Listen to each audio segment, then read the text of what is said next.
So I wanted to go over a little bit about the original Tamiya Blackfoot that we have here.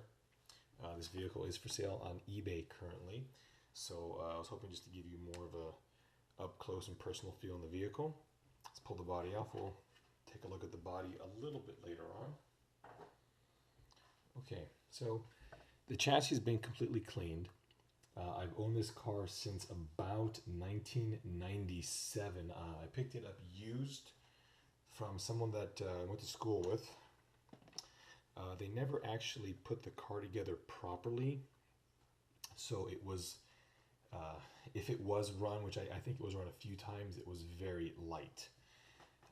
The photographs on eBay are going to be a little bit nicer, a little bit clearer of the chassis, but what we can see here, I can genuinely count 1, 2, 3, 4, 5 individual tiny scratches on the bash plate.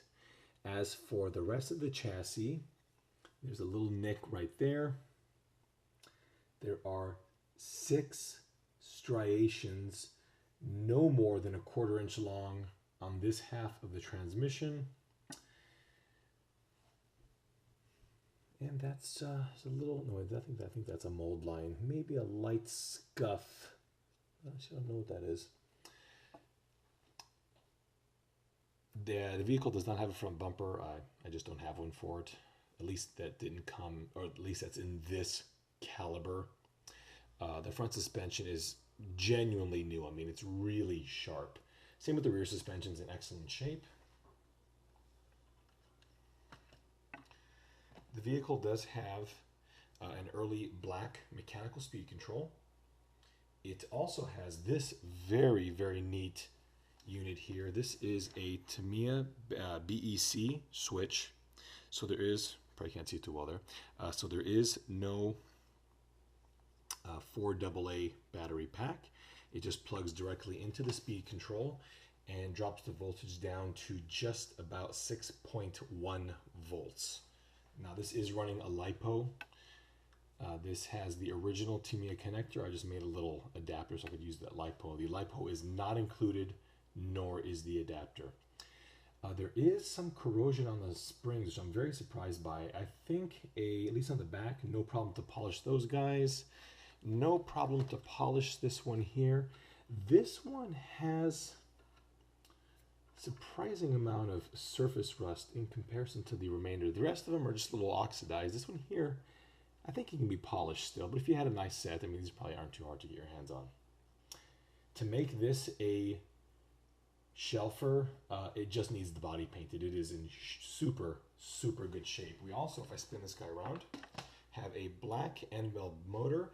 The reason I went with the black end bell, I didn't have a motor when I got it. The black end bell motor is what they show in the Tamiya promotional video, so that's what I went ahead and put in there. If you feel it should have the white end bell motor, please drop me a line and I can swap it out for the eBay auction. I'm pretty certain that it did come with the black end bell motor. Let's go ahead and turn this on. Before I do, I'll take a look at the radio.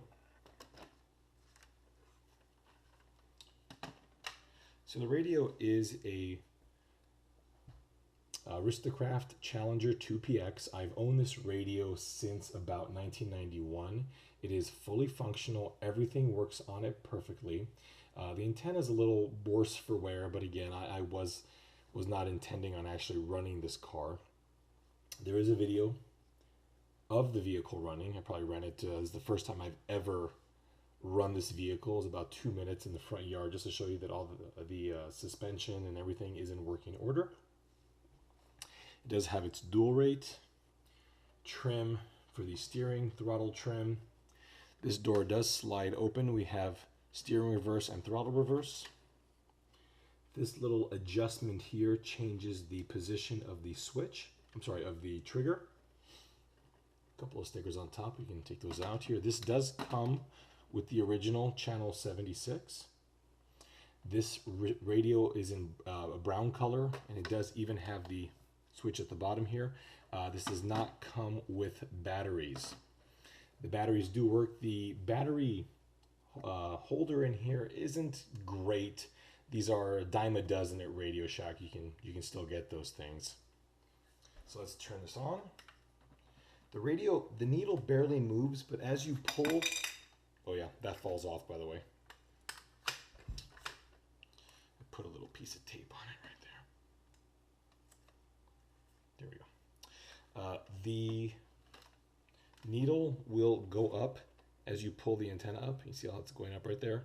But when it's down, it just shows really low battery voltage. It does go all the way up if you've got fully charged batteries. Let's plug this in.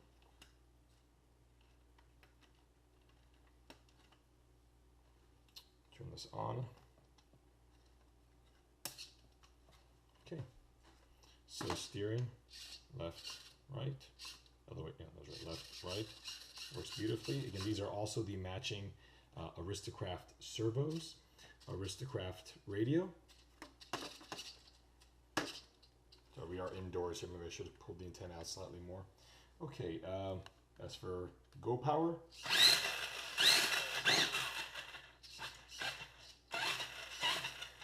Okay, works very nicely.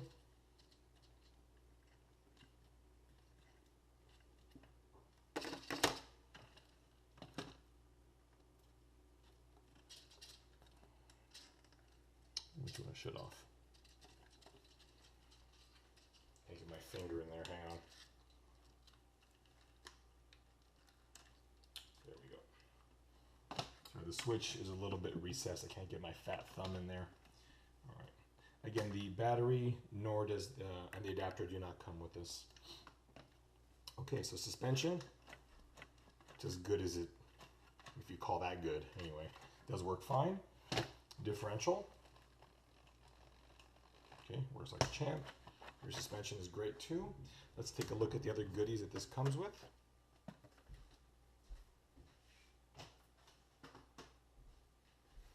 Okay, so here is the original first generation, technically second generation Ford F-150 body.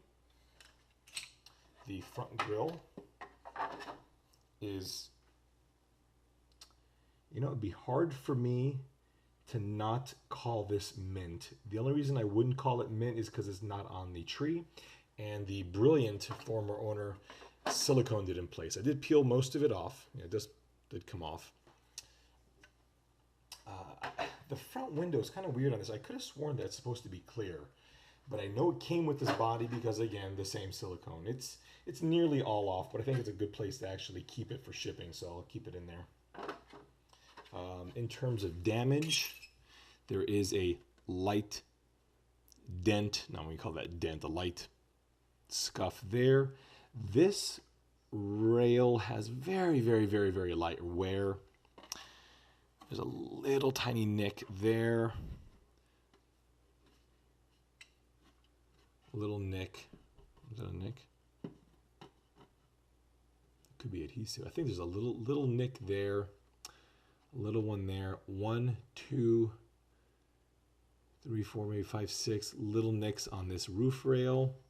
This top corner is in great shape. The back, on the other hand, is also perfect. This is adhesive. It was covered in stickers. This is just adhesive.